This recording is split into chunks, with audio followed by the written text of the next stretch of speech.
All I gotta say is Jesus is good.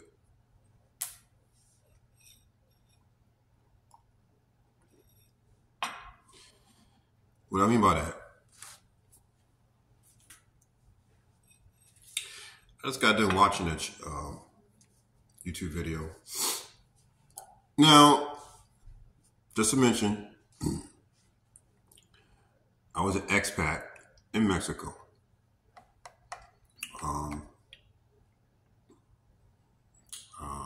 I was an option trader.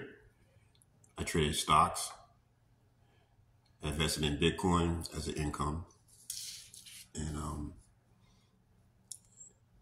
if things had went wrong, I had a exit strategy to come back to here in the United States, because you just never know. Things go wrong, and at that time, like I told you, I didn't know Jesus until everything went crazy in Mexico. But anyway, this video is about expat life. What now I've heard, there's a lot of Americans, British, and Australian males that go to places like Thailand and the Philippines to find their partner, their future wife. Now, I don't know that I ever mentioned this before in my other video. I think I did mention this, that I met some lady because I was single, and I tried online dating, and I met a lady, and she actually hit me up from the Philippines, and we was talking for like almost a year, and we video chat. I knew she was real and things like that, so that wasn't a problem. But I didn't go to the Philippines from here in the United States. I was going to go from Mexico, because I had some business in Mexico to actually take care of, some investments that I wanted to do in Mexico before I actually went to the Philippines, because we was going to get married when I got to the Philippines. And what I was going to do in the Philippines is like open a restaurant, as an income. She was working in a bar, and so I was just, because I had a bar, I used to have a karaoke bar in not the Philippines, in Japan. I've never been to the Philippines before, ever been in the Philippines. I traveled to Japan, I've been to South Korea, and I've been to China. So I pretty much know how to run a bar, because I had a karaoke bar, me and my girlfriend in Japan. So that's why we was going to set up that establishment when I got to the Philippines.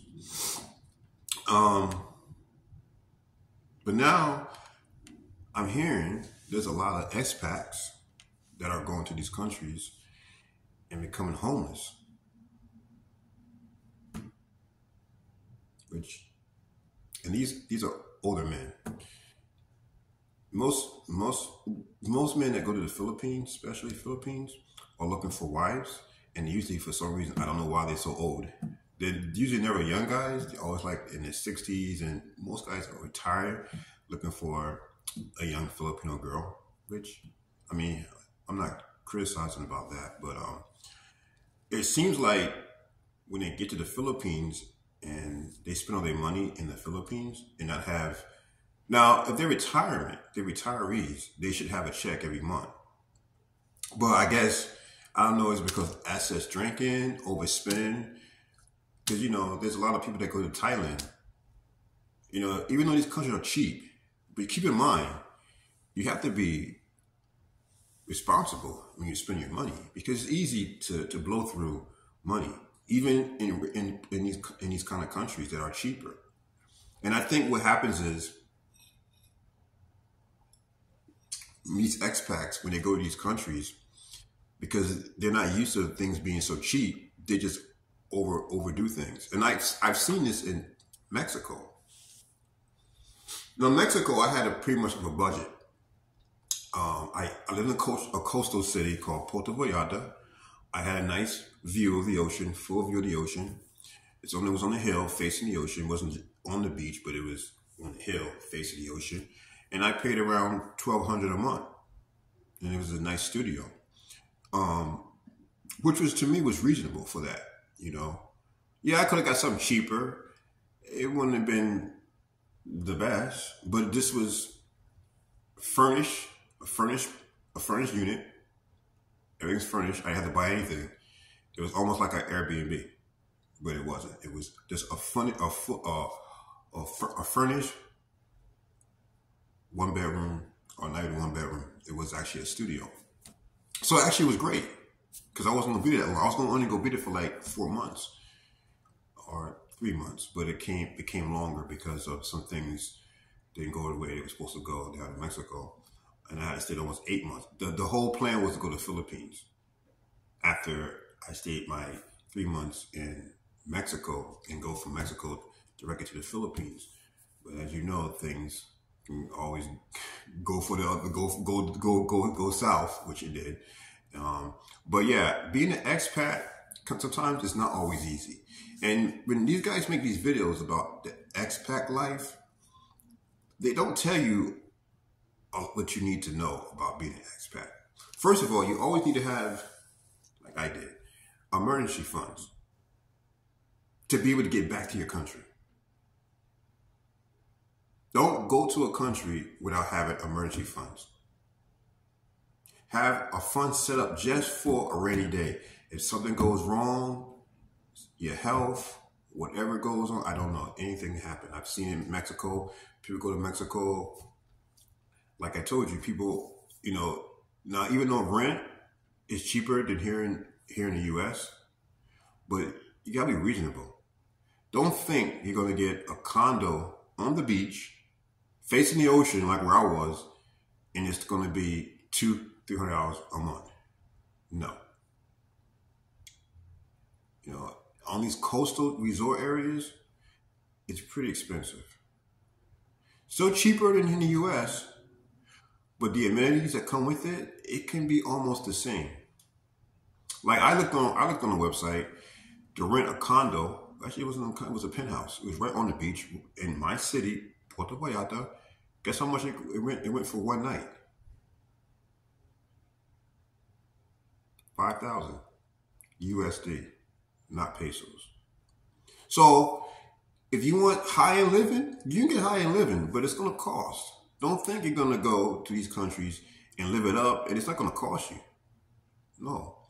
So these guys overspend their money, you know, whatever they're doing, and now they have no money. Now, like I said, a lot of these guys that go to the Philippines, most of them already met someone online, like I did. So when they actually get there, they already have someone there to greet them and set up everything. So all they gotta do is find a place, and usually they send money to their girlfriends, and they get a place or a better place. And now,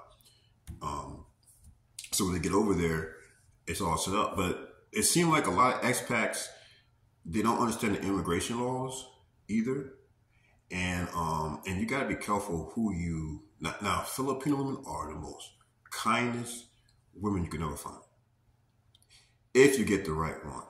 And I think this is what God saved me, because the girl I had that I was going to marry, well, we wasn't meant to be, and I found that out after the fact. I got saved, right? And I had to break it off with her because she refused to become a Christian. She knew about God, but she didn't want to follow. She wanted to still stay in the world. And I had to make a choice, which was a hard choice because I loved her. But I love Jesus more. And so I decided I don't want to marry her. And we already had an argument about some things that she was already doing. And the red flag was also there too. Never pretty much date a bar girl and try to make her your wife. If you're going to find a Filipino, stay away from the bars. Find them in the church, the universities. There's other ways you can find them. Because usually these bar girls are usually from the countryside. They come from very poor backgrounds, and a lot of them are sold to whoever, and they threw them in the bars. And, you know, prostitution and whatever money they can make for the bar, that's pretty much the way it is in Southeast Asia. So you got to be careful, you know, you get what you get. You know, you can take the girl out the bar, but can't take the bar out of the girl.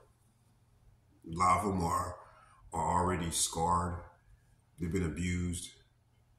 And it's just a recipe for disaster. And now I understand why Jesus, he saved me.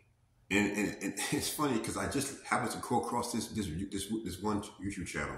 And I was like, wait a minute. Now, mind you, as I said in my other videos, getting back where I come into that, okay.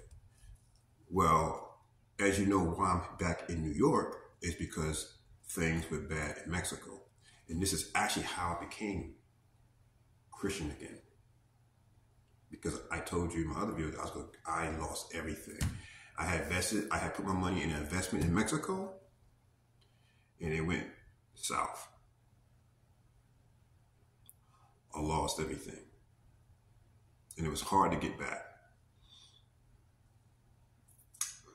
So I had just enough money put to the side to return back to New York.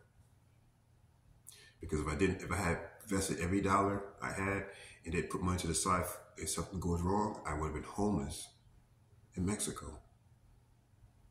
I would have been the homeless expat in Mexico. And I'm making this video.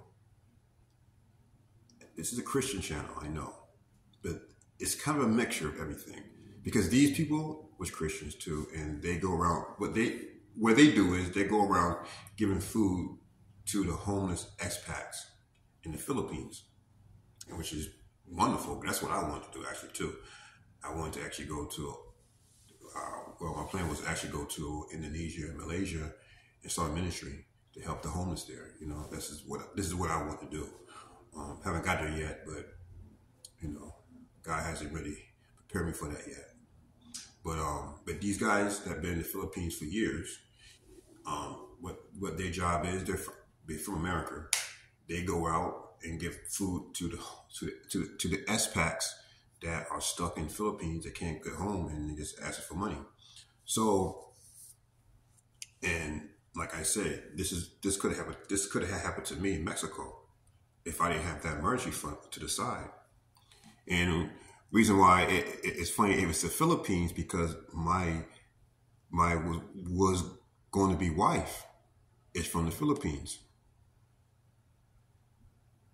And she already had 2 kids by someone else, by another expat that was no longer, they didn't get married. And so it's so many red flags. And it's crazy because her children, she had 2 girls by different people, different men, not the Philippines. I think one was from Finland and the other one's from probably here in America. And now she has me, and she was going to marry me. She wanted to marry me. And, but I think God had shielded me from the disaster that I was about to get involved. Because now I see how other aspects end up when they go to Philippines and they do it, and it just doesn't work out. It's a disaster. It's actually worse than what I went to in Mexico. Because these people, these expats, and I'm hearing it's a bunch. I didn't even know that. Now I've heard of expats going to Thailand, you know, having a good time, partying, overspending, and they get stuck there. Why would you go to a country and not have a way to go home? In most countries, you need to have a round trip ticket anyway. Now, with me in Mexico, I'm a resident of Mexico. So I don't have to work problem with immigration. I can go live in Mexico as long as I want to. You know, I got everything legalized through Mexico. So I'm a Mexican resident. I can come and go anytime I want. So I got that. My situation was financial. I had to leave. That's it. If my finances didn't go south, I would still be in Mexico. Probably not Christian, because everything was going good for me. See, when everything's going good, we don't think about God. And at that time, I was in my new age. I didn't jump to Jesus until I lost everything. I was just naked. I had to run to the Father because I was going to kill myself there. I was going to commit suicide. That's how bad things got. And so everything going to the Philippines, that went out because I'm not going to marry her. But God just showed me something. God is so good. He tells it at his time. Because I asked God, why this happened? Why all this happened? Why did it go? Why? You know, we want to know so much. Why? Well, it's so funny. I just seen it. He took me to this channel. He talks to you so other ways. He took me to this channel and heard this story. And it's funny. It's no coincidence. No coincidence. This guy was from Germany. His wife, he actually got married to her. He got finally married, but the woman already had 2 daughters by someone else. And it relates to me because even though I'm not that old, this guy is 65 years old. This lady is like 20. Now, my girlfriend was in her 30s. I'm 48. So it wasn't that much of a big gap, you know what I mean? It wasn't that much of a big gap. But, you know, so she wasn't like she was 20 and I'm 60. I just turned 48 last year, you know, so I think she's 35.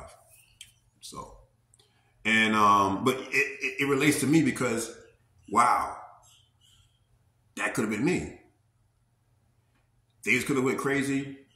And I don't know what happened because there are some Filipinos that will take advantage of you.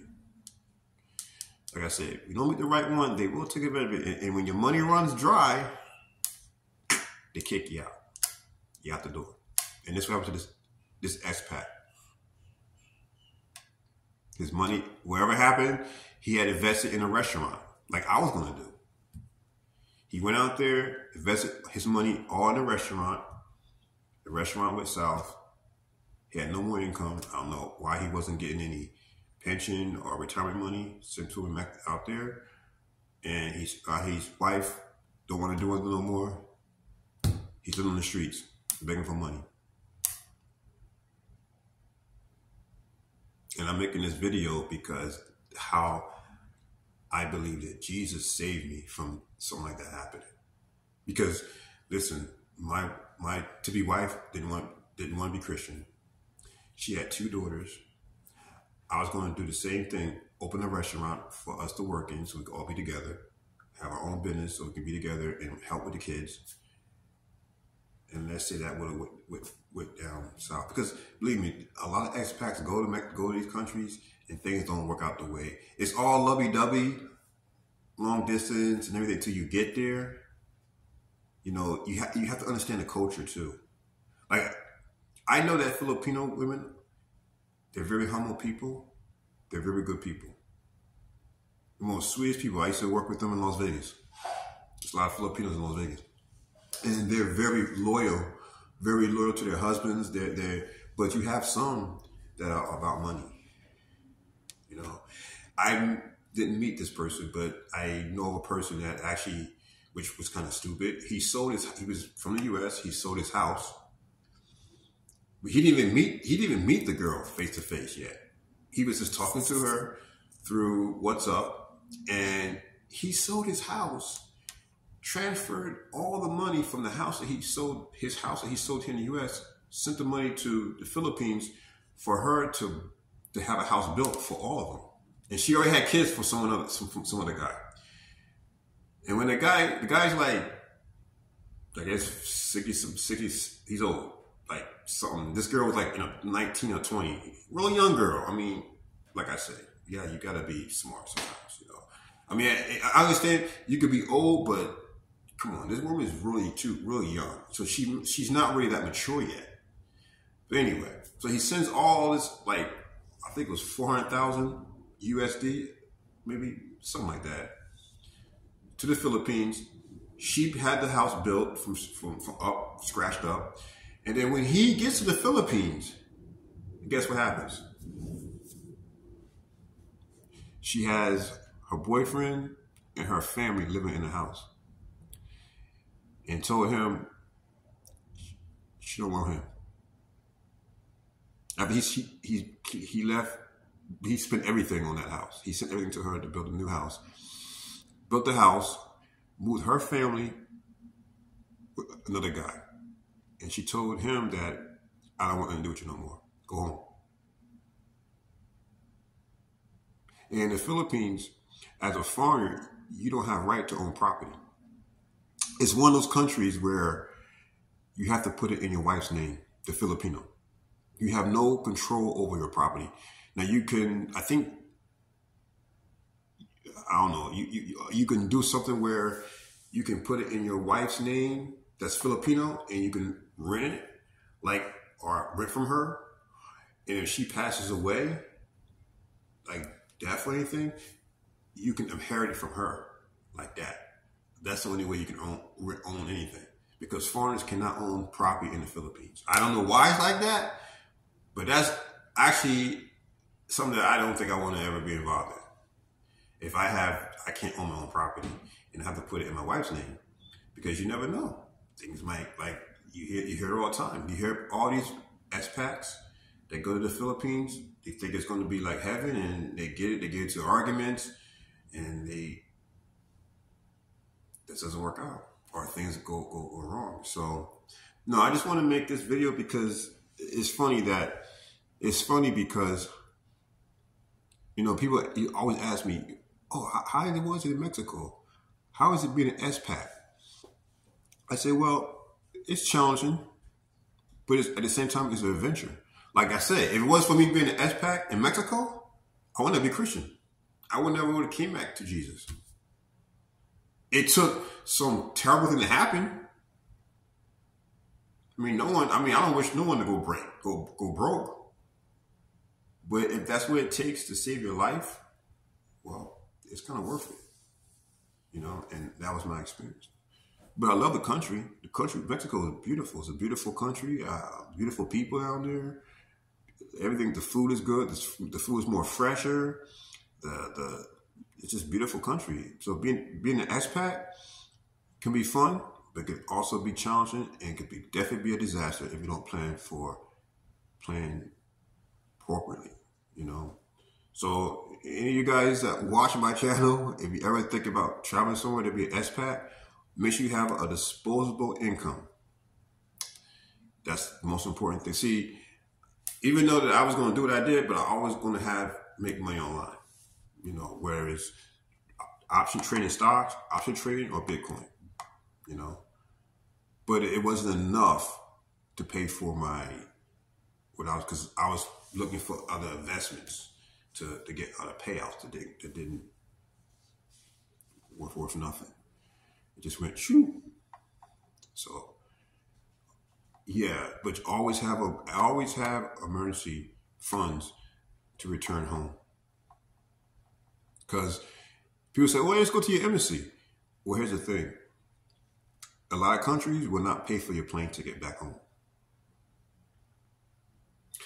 In the United States, they will pay for your plane ticket, but you have to have someone in the United States to contact that agrees to pay that money back, that they get their money back. It's not they're just going to hand you a ticket, okay, because it's your responsibility. If you leave this country or wherever country that you're at, if you leave your country, it's your responsibility to be able to return home, unless it's something tragedy happens or, you know, it's just out of your power. You get kidnapped or whatever, you just get robbed or whatever, and you just can't access your account or whatever. But if you go to another country and you blow all your money because you want to party or just whatever, and you don't properly handle your money or have another form of income, then whose fault is it? Now, God bless these people that's over there. I mean, like I say, things happen. You know, people expect to have a future with these people, but then, like I say, if you don't do your I didn't do a research enough about the Filipino culture. I just know that how they are here in the U.S. because I never been to the Philippines before, so it would have been a new adventure for me to go to the Philippines as an expat. But It was all the red flags was there. I just didn't see them. First of all, she worked in the bar. Red flag number one. She worked in the bar. Red flag number two, she already has 2 children. They're teenagers. By different, not even by one person, by 2 different guys. That's red flag number 3. Number 4 red flag is she didn't want to know about Jesus.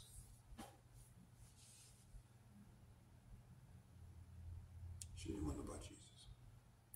I pray for her all the time that she does, so she can get saved. She's a wonderful woman. She's a wonderful person. She's a wonderful person. And she takes care of her children. She's a wonderful person, but she doesn't want to know Jesus. I can't be with her. Because also that is a sin.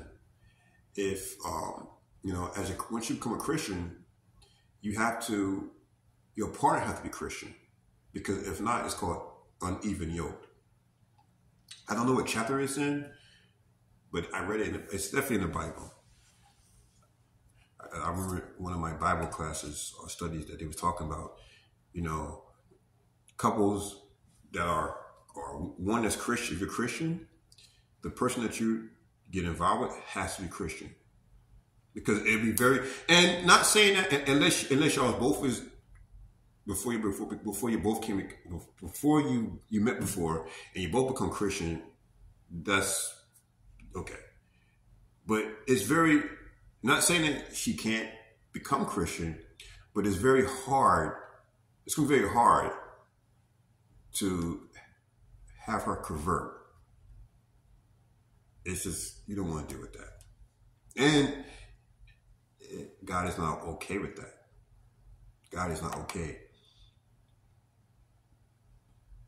So the best thing to do is find someone that's Christian, if you're Christian, not that's an unbeliever. And so, like I say, once I became Christian and gave my life to Jesus, I tried to convert her. Well, it didn't work out too well. So I had to go myself. We can't be together. I can't marry you. I can't marry no matter what. God has to. He's not okay with this. Unless you became Christian, you become Christian and give your life to Jesus, it's okay. She didn't want nothing to do with that. What? And the Philippines is a Christian country. It's a Catholic country, which is crazy because the Philippines, most Philippines that I know, they're Christian. Good people, wonderful people. But anyway, I just wanted to put that out there because I'm like, wow, another testimony. I got to put it out there on YouTube. Because God, God, he does everything at his own time. I always ask God, why did this happen? Why did, because I really want this to work because I'm like, man, why? And he never asked me until right now. Because this video was so much toward me. A younger woman with 2 children. The guy that got married to her was going to open a bar. Well, he did open a restaurant. It didn't go well. I was going to do the same thing. He was already in the Philippines though, but I didn't get to go. He didn't want me to experience that heart. He didn't want to take me through that. He was saving me. I didn't even know it. He was saving me from a disaster that I was going to walk into. This woman was not for me to marry or to have a future with.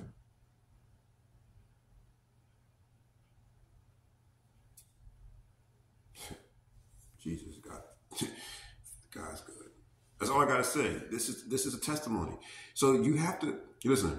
You guys, when you ask God something, be patient. This is all I gotta say. Be patient.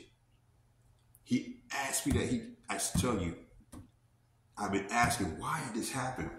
Why did I come back to the United States? I didn't want to come back here. Out of all, this is the last country I want to step foot back in. Because when I left the United States, I said I wasn't going to do it in the United States again. Because it's just too much. A lot of people are moving out of America.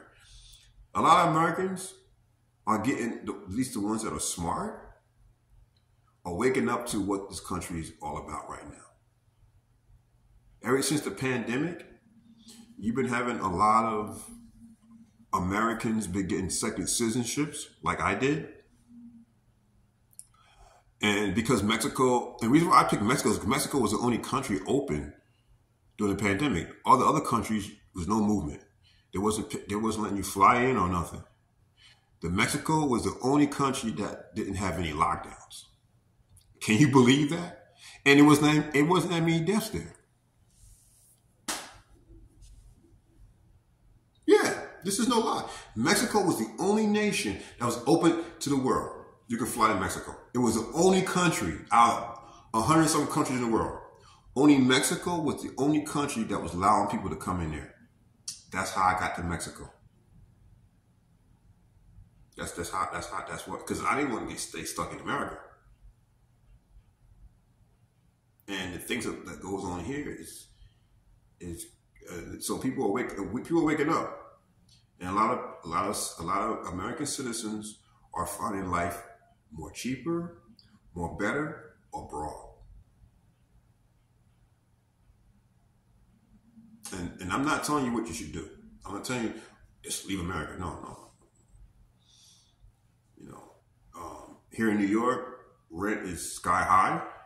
Food is sky high. I would say with $1,000 where I lived, well, my rent was over $1,000. But I didn't spend no more than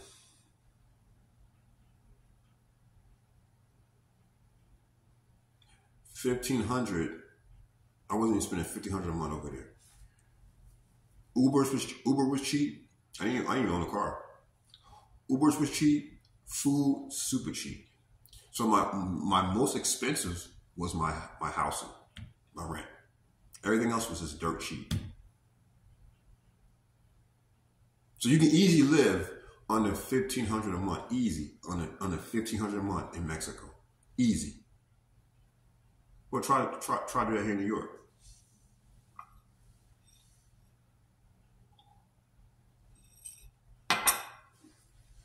Just the other day, I went to the supermarket. I only brought a few items, like no more than 10 items. I spent $70. In Mexico, that'd probably be my whole month of food. And a lot of food. If I was in Mexico. $70 US.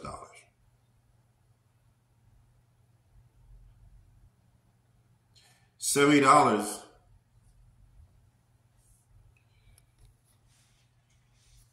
And I want to show you something.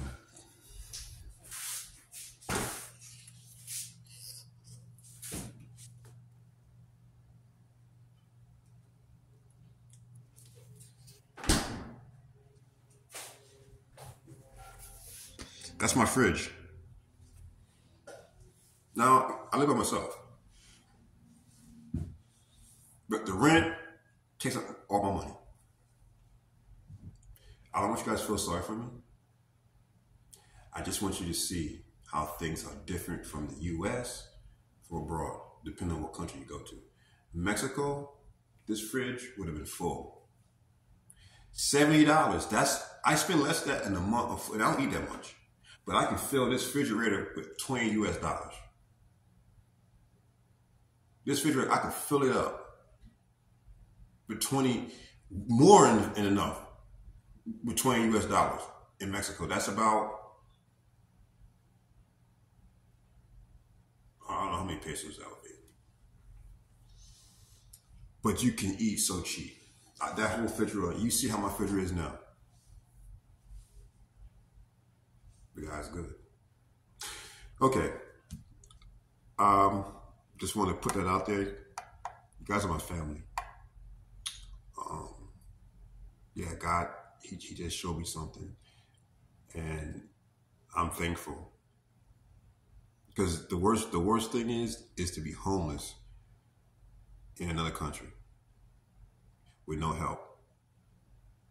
That's, I never feared that because, like I told you, I already had money for that. If it came down to that, I didn't want to leave Mexico. I actually want to go to the Philippines. But, if I had an option to really be in Mexico or U.S., it'd be Mexico.